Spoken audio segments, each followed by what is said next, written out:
Hello mga usmak! Ayan guys, for today's video, may ganap na naman ng mga akla. Nag-home service kami, ayan, repeat client ko to si Madam. So magnininang siya. Magnininang siya kaya andito kami ngayon. Ayan, mag-uumpisa na naman kami ng aming karera. Sa araw na ito, magme-makeup ang bakla. Kita nyo naman talaga, magme-makeup po, di ba? So ayun, sa likod ng superstar kasama ko. Ayan, nag-prepare din siya, nagtutulong sa akin.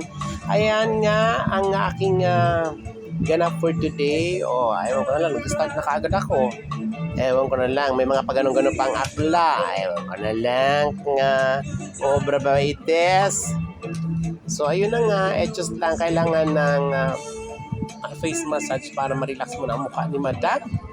Ewan ko na lang. Pero batang-bata pa si Madam. Magdininang siya. So maaga kami nag-makeup. Ayun, ang super siya sa likod, palakad-lakad. Ewan ko na lang kung anong eksena noon. Bayutog, mugtak pa ng mukha. Hindi ko makita. So ayun na nga, nag-start na ako mag-makeup kay Madam. Ayan, nag-primer muna ako. Nag-face massage muna ako. So eto na, hindi ko na masyadong inabaan. Ayan, naglagyan ako ng concealer at powder. Ewan ko na lang, maraming mga si Madam dito. Malalaking bagong pimple, so hirap na hirap ang bakla magtatakip. So anyway, eto na nga, ayun ang bakla sa likod ang superstar. Hindi ko alam kung anong ginagawa doon. Naharap yata ang aso, ewan ko na lang. Ayun ang aso, ang ganda. So ayun guys, malapit ako matapos ito. Nag-lipstick na ako para lang hindi mahuli ang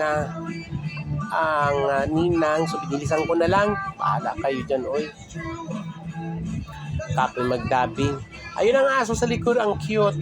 Anyways, ayun na nga, malapit na akong matapos dyan. At ayan lang ang aking ganap for today. Ayan, may double booking ako ngayon after nito. Mayroon pa akong call time. Ayun si Mother. Agoy, kinukulol. So ayan na guys, ang finished product. After nito, mayroon pa kaming isang ganap. Ayun ang super sa likod. Ang ganda ni Mother. So ayan ang kanya finished product. Babush!